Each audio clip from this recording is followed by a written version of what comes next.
Esto es Terapia para Llevar. Conversaciones que curan con Paola Van.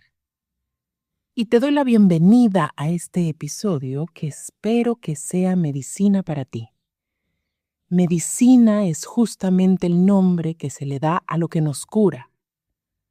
Y medicina se le llama también a algunas plantas o preparados de plantas o incluso de secreciones de animales que han venido siendo utilizados desde hace milenios en la sabiduría ancestral con el propósito de sanar cuerpo, alma, mente y conectarnos con dimensiones espirituales.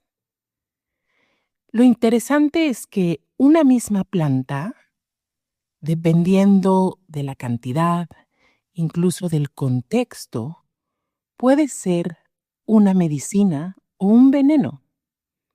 Hay muchas cosas, de hecho, en la vida que pueden ser una medicina o un veneno de acuerdo a la forma en la que nos relacionamos con ellas. El día de hoy quiero hablarte de aquello que considero, pero no solo lo que yo considero, sino lo que he observado a través de las enseñanzas y las transmisiones de la sabiduría ancestral, que es la relación adecuada con este tipo de plantas. Y he decidido hacer un episodio que trate de esto porque hace apenas unos días se hizo popular la noticia de que el presidente de los Estados Unidos emitió una orden ejecutiva con la cual busca acelerar la investigación alrededor de los llamados psicodélicos. Y recientemente en redes sociales, cuando yo he compartido un poco al respecto de esta noticia, dejo saber que mi opinión al respecto de que esto haya sucedido no es solamente de celebración. Hay algo de ambivalencia en mi sentir al respecto, y cuando no expreso que esto sea una grata noticia del todo, me han preguntado por qué lo considero así. Y como nunca se me ha dado, ni me parece correcto, transmitir cuestiones que son complejas en pequeños videos de 30 segundos o un minuto o en una frase, quiero tomarme el tiempo de hablar de esto más ampliamente como lo hago en este podcast. Así que gracias, alma hermosa, por tu escucha, por regresar a este lugar una y otra vez, por compartirlo, por etiquetarlo, por darle a la campanita, por poner las 5 estrellitas, en fin. Este es el espacio en el que yo siento que puedo explicar ampliamente cosas que merecen más que un video de 30 segundos. Entonces, empecemos por hablar de qué significa esta noticia. El hecho de que el presidente de los Estados Unidos hace unos días haya emitido una orden ejecutiva que busca la aceleración de la investigación sobre los llamados psicodélicos. Y tú pensarías que yo, que he sido una terapeuta que consistentemente ha sentido entusiasmo, no solo por lo que he estudiado, sino por lo que he experimentado y observado como resultado del uso y la relación con estas plantas para la salud mental, incluso para la salud física y espiritual de una persona, podrías pensar que siendo yo entusiasta, estaré muy feliz de que haya sucedido algo así. Pero no necesariamente.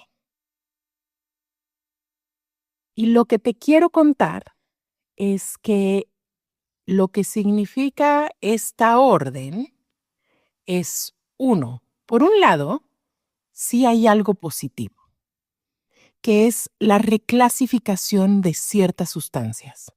¿Y a qué me refiero con esto?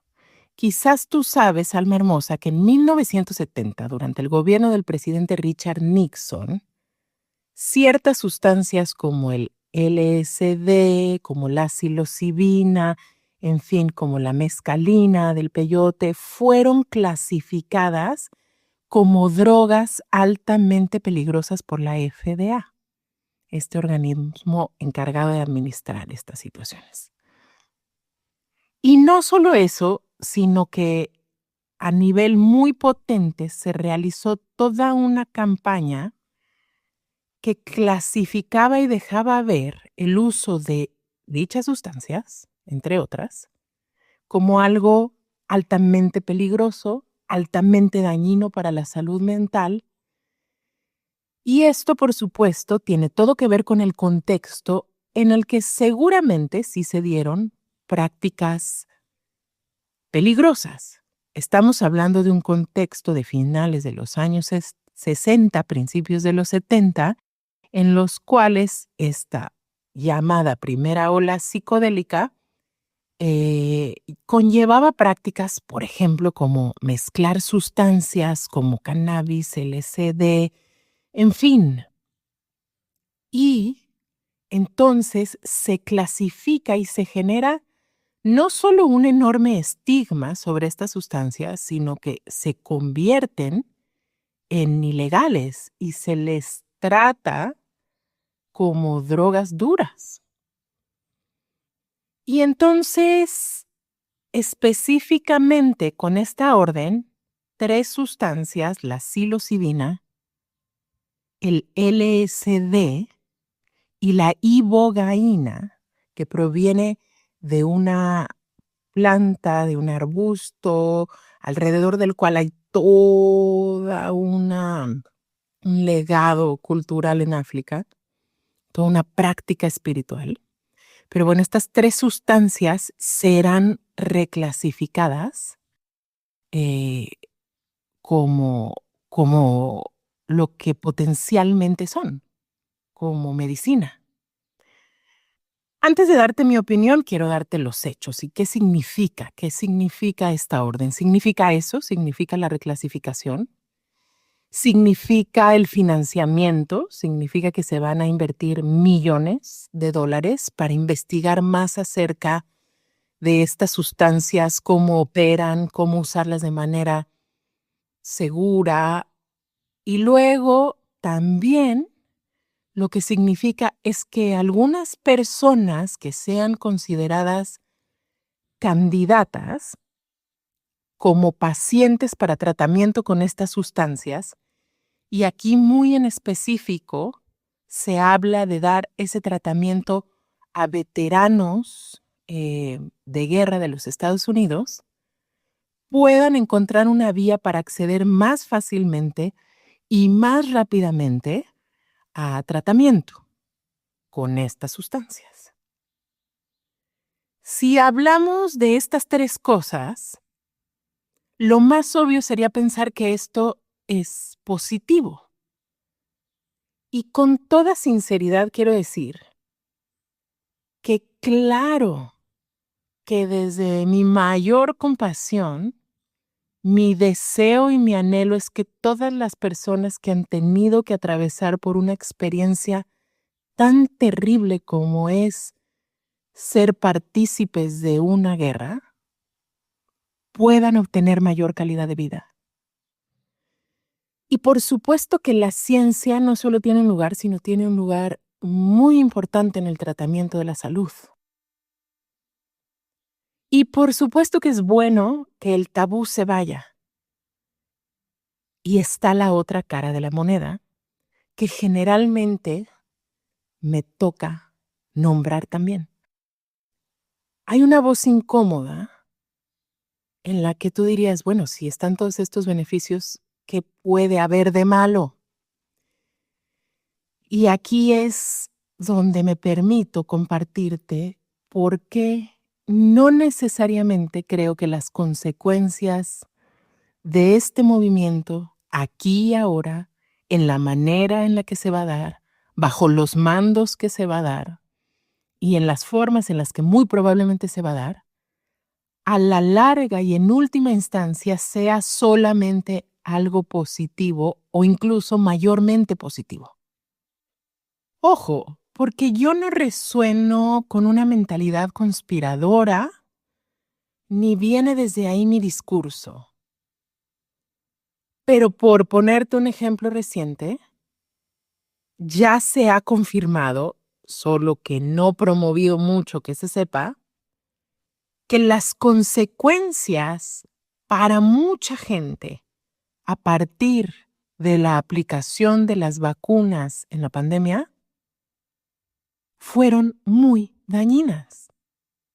De nuevo, esto no es un discurso conspirador, es algo que no tengo la intención de comprobar en este episodio, pero que puede bien investigarse. Y esto es solo un ejemplo de que no siempre y necesariamente lo que se refleja a través de las decisiones de la industria farmacéutica necesariamente trae como resultado el beneficio mayor para la gente y para el planeta. Y en este sentido, lo que sí sucede es que estas medicinas quedan en manos otra vez y generalmente de las personas con mayor poder, con eternos privilegios, y las medicinas pierden poder y se encarecen. De esto ya había hablado Jonathan Oates, también te sugiero buscarlo por ahí. Jonathan Oates fue un etnobotánico, quizás el mejor etnobotánico que ha conocido este planeta. Él fue discípulo, pues, de vacas grandes, de todo el primer movimiento psicodélico, como Wasson, que es famoso por haber sacado a la luz a María Sabina y después, claro, esto trajo, ojo, muchos daños a su propia historia, pueblo, etc. Fue discípulo de Hoffman, fue, en fin, de varios de estos maestros y figuras psicodélicas de décadas anteriores. Él fue discípulo y se convirtió en, repito, quizás el mejor etnobotánico que ha tenido este planeta. Y realizó el compendio más completo de investigación de todas estas plantas que son psicoactivas. Y Jonathan Oates, que murió además muy recientemente, o sea, tiene menos de un año que falleció, en Oaxaca, México, jamás estuvo de acuerdo, y yo coincido con él, con el nombre segunda ola psicodélica o revolución psicodélica. Porque en breve lo que él decía era, para empezar, o sea, ¿cómo va a resucitar algo que siempre ha estado vivo, que nunca murió, que pertenece en gran medida a las culturas ancestrales? Pero sobre todo lo que él preveía era que esta llamada segunda resurrección o revolución u ola de los psicodélicos, lo que iba a ocasionar es lo que muy probablemente si él viviera unos años más iba a atestiguar, que es, él predijo que estas sustancias iban a pasar a manos de la industria farmacéutica y que serían ellos, no la gente, quien tendría el poder de gestionarlas, distribuirlas y hacer un tremendo negociazo con ellas, volviéndolas más caras, quitándoles su poder al sacarlas del contexto de las prácticas y de lo que es esencial a estas medicinas. Y que era tremendamente dañino. Él nunca estuvo a favor de tener celebridad, sino todo lo contrario, ni de hacer un gran rollo espectacular alrededor de estas medicinas. No tener la relación correcta con la medicina es ponerla al servicio de la comercialización y para generar dinero. Y tú vas a decir, bueno, entonces es que las ceremonias no se deberían cobrar ni las terapias y esto simplemente no tiene un fundamento realista. Pero la práctica que una persona que con amor, conocimiento, experiencia puede tener al repartir medicina como terapeuta, como ceremoniante, etcétera, no tiene, o sea, está absoluta y kilométricamente lejos de la industria billonaria y los billones que se van a generar al extraer sustancias como la psilocibina, la ibogaína y el LSD, que son los que entran en esta, digamos, nueva orden. Para fundamentar, no voy a usar algo ancestral de aquí, de este continente, pero sí ancestral, el Bhagavad Gita, este texto sagrado hinduista, nos habla de que mientras tengamos una existencia material, vamos a tener que tener una labor. Y claro que tanto el ceremoniante como el psicólogo, como el médico que tiene la clínica de ibogaína, claro, o sea, tienen que resolver su vida material. Pero lo que va a suceder más allá de eso, créanme, y ojalá me equivoque, pero veremos cómo, por ejemplo, se crean compuestos sintéticos. Y aquí viene otra de las maneras de no estar en relación adecuada con la medicina, que es mutilar, digamos, lo que ya está completo. Para no nombrar 1000 veces psicodélicos, enteógenos, plantas visionarias, para efectos de este podcast, voy a llamar medicina a todas esas plantas, espíritus, animales e incluso prácticas que curan a través de la relación con psicoactivos. Entonces, para que la medicina sea medicina, tenemos que llevar una relación adecuada con ella.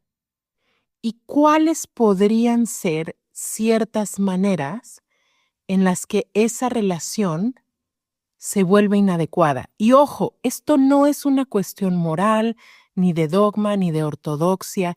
Esto tiene que ver adecuado con que no solo cumpla su propósito, sino que justamente esté ligada a la mayor armonía y prosperidad de la vida en este planeta y quizás en todo lo que existe. Una primera manera de hacer que la relación con la medicina sea inadecuada está muy evidente en el fenómeno que se está dando ahora internacionalmente, que es ponerla al servicio de malos propósitos. Ojo, voy a hablar de esto en lo macro, pero también aplica a lo micro.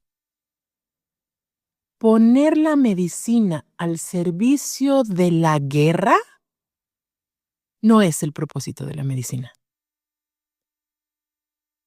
Claro, podemos sanar trauma a través de ella, sin duda, y en muchos casos será cierto.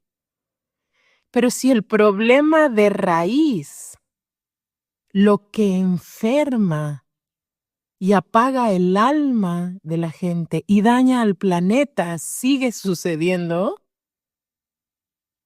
la medicina deja de ser medicina. Y entonces, con toda compasión, ojalá quienes ya han atravesado por este trauma de participar en la guerra puedan sanar, claro que es mi deseo. Pero mientras los mismos sistemas, estructuras, simplemente estén usando estas tecnologías para continuar con lo mismo o algo peor, eso no es medicina y va disolviendo su poder.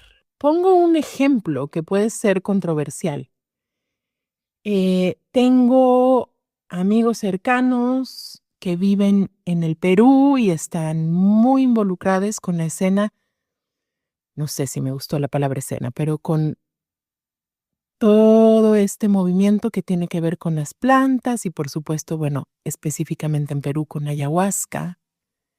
Y uno de los fenómenos que reportan es que están llegando un montón de soldados de procedencia israelí a hacer ceremonias y retiros después de haber estado en la guerra. Y de nuevo, la planta y la medicina tiene su sabiduría en sí. Y como buena cosa que proviene de lo divino y lo inteligente, va a mirar con amor a todo mundo. Pero si en nuestro ego humano, las formas que hemos generado, esto sigue sirviendo para dar fuerza y continuidad a cosas que van completamente en contra del canto de la vida, entonces la medicina deja de ser medicina. ¿Cuál otro ejemplo podría reflejar una relación no adecuada con la medicina? Que la medicina sea puesta al servicio de los intereses económicos. Y ahí viene una enorme que no sé si se está nombrando lo suficiente. Que este proceso se acelere, que la investigación se acelere, que se financie. Ojo, ¿quién va a financiar? ¿Y quién va a gestionar todo esto? La industria farmacéutica. Por supuesto. Y no quiero en este episodio entrar en detalle, pero tú misma, alma hermosa, puedes investigar en fuentes y te sugiero que sean diversas y confiables acerca del funcionamiento de la industria farmacéutica. Los medos o medas fueron una tribu de Medio Oriente, me parece que particularmente de Irán, que fueron quienes les transmitieron sus conocimientos guerreros a los griegos, específicamente a los espartanos. Y tú vas a decir, Paula, ¿y qué tiene que ver esto que me estás contando el día de hoy? Bueno, tal vez si recuerdas tu clase de historia, Esparta era la región de Grecia que estaba organizada completamente alrededor de la guerra y tanto de cuidar como de expandir el imperio. Hasta hay un montón de películas donde tenemos el referente de los espartanos como estos guerreros feroces, invencibles, en fin.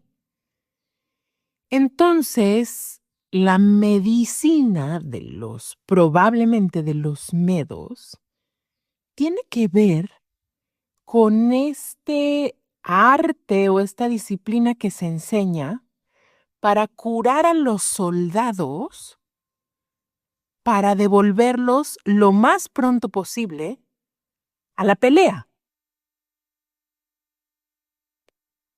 No es una medicina que se ocupa de buscar las raíces de la enfermedad o de la gente en general.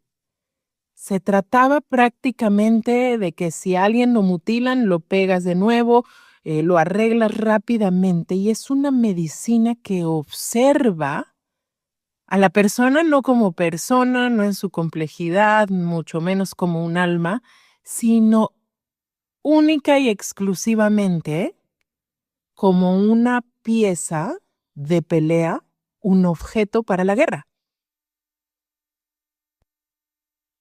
Y entonces, quiero decirte que a mi parecer, y en el contexto en el que surgieron las tecnologías chamánicas, jamás fueron visionadas con el propósito principal de una medicina espartana, de una medicina que sirviera a los propósitos de la guerra y del imperio.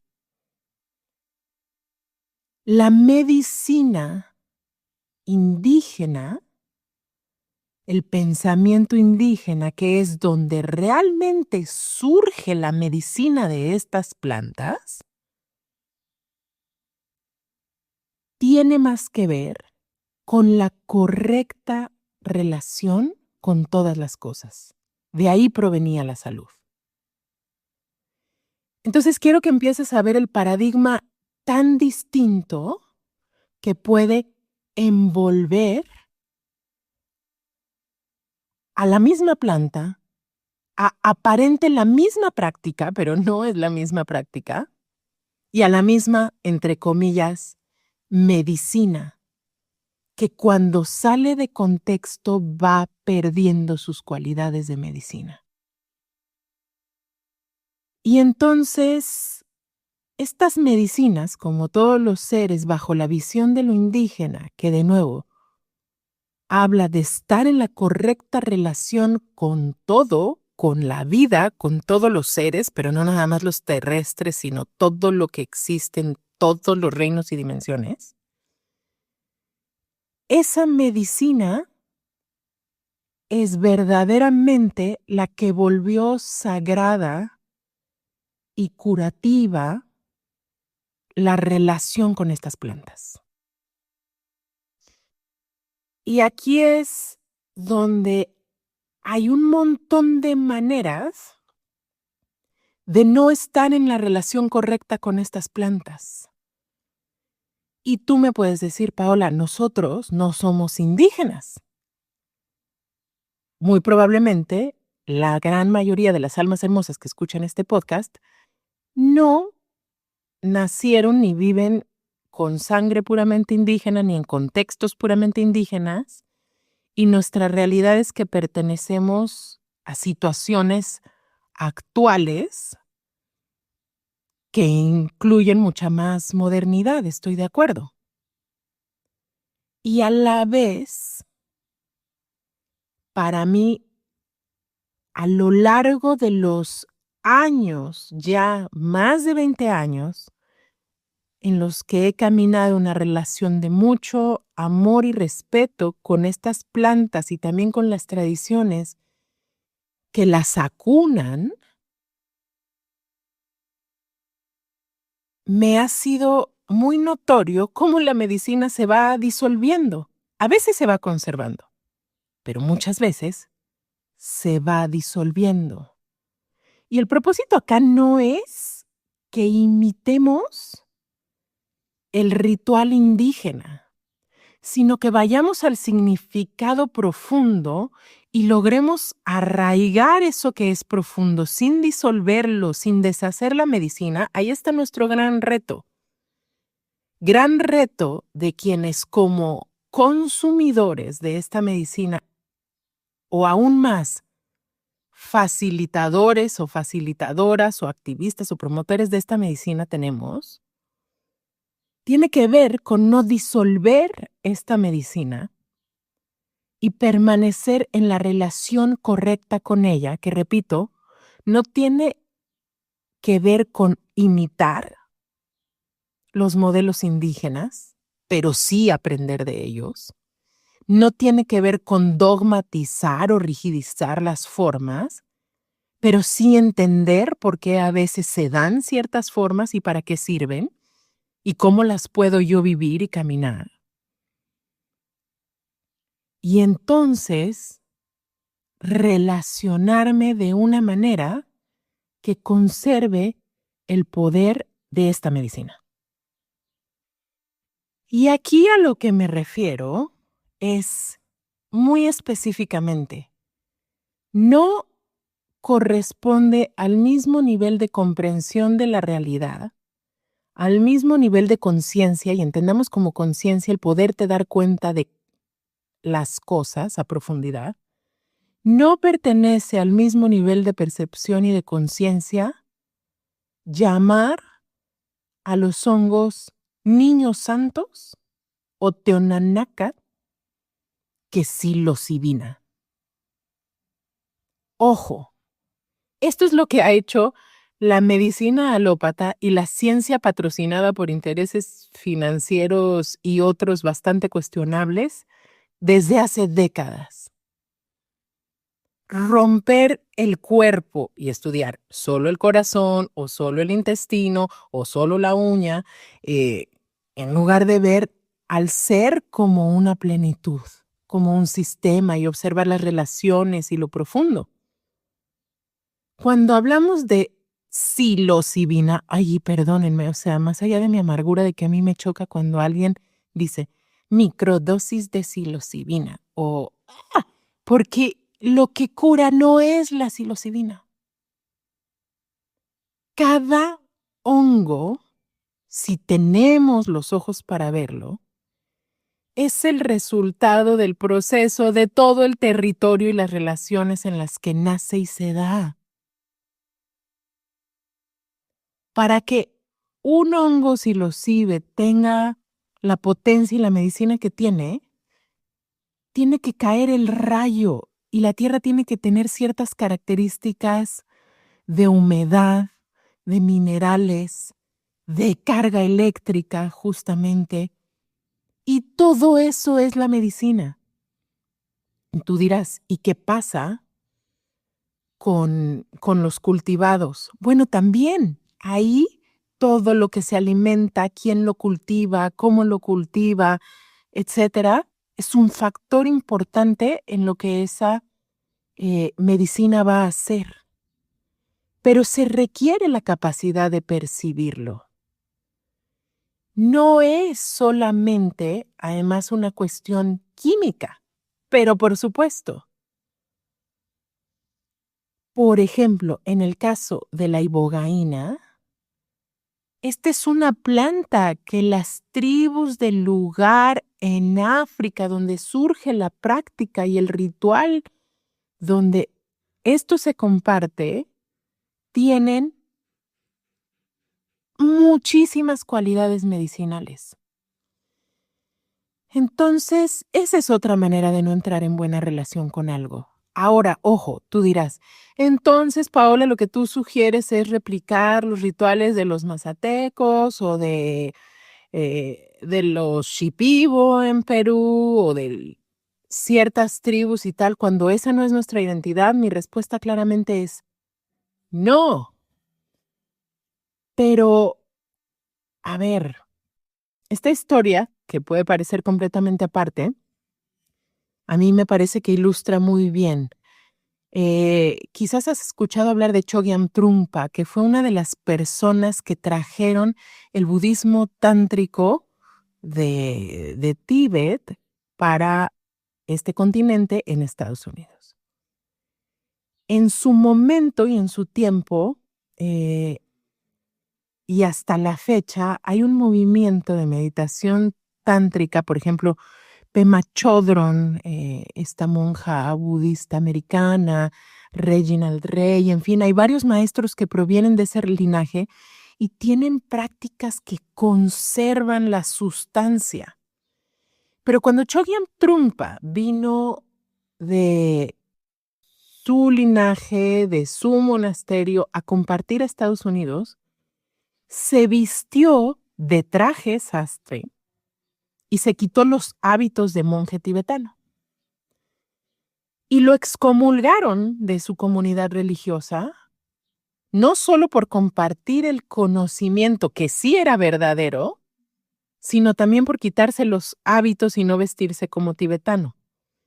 Pero qué interesante, porque lo que Chogyam ejemplifica es que hay un conocimiento, hay ciertos códigos y prácticas que sí son la sustancia de la profundidad y de un camino espiritual y de un camino medicinal, pero que no tienen que ver con los aspectos externos. Y lo que él decía es, si yo me he visto de bata amarilla o anaranjada y roja como lo hacen los monjes y me pongo mi sombrero y tal, ellos van a creer que ahí está el secreto.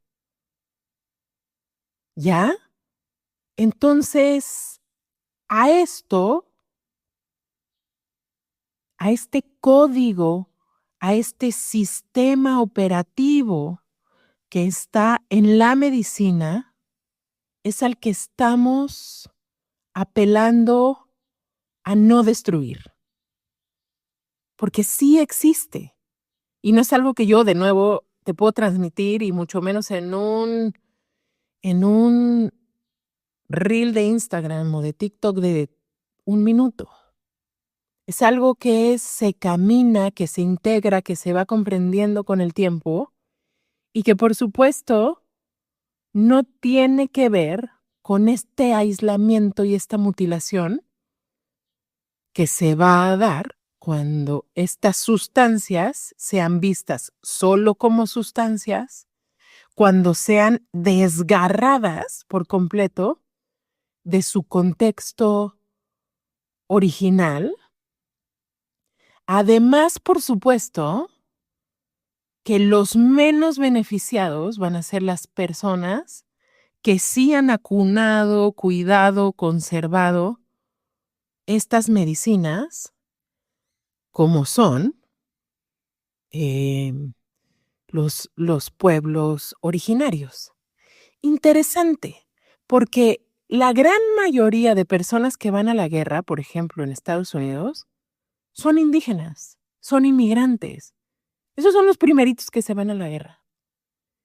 Y entonces, ¿cuál crees tú que sea el efecto de que les metan una cápsula en vez de otra posibilidad mucho más hermosa, profunda y sanadora, que es regresarles esa medicina en el contexto al que sí pertenece, permitiéndoles recobrar la conexión con su ancestralidad, con su identidad verdadera, etcétera? ¿Puedes ver la diferencia? Lo que se pierde es muchísimo. Y no estoy segura de que lo que se anuncia que se va a ganar sea completamente tan positivo como ojalá y desearíamos que fuera.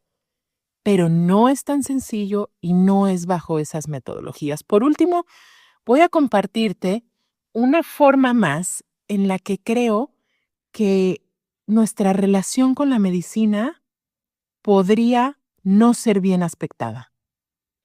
Y esta es cuando la medicina está al servicio del ego. Se nota a miles de kilómetros de distancia cuando alguien está al servicio por amor, por un propósito de contribuir a la vida de una persona, pero también al canto de la vida en general, y lo hace a través de servir una medicina. Se nota a kilómetros de distancia y a pesar de ello, todavía vemos que muchísima gente cae en cualquier cantidad de engaños.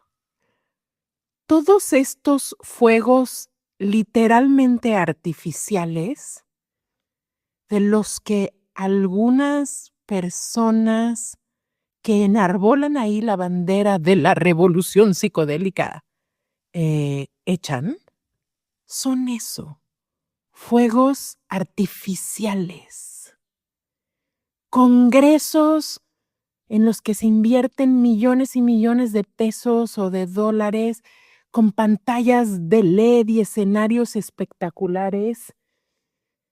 Y se vende el discurso de que esto es favorable para que el mundo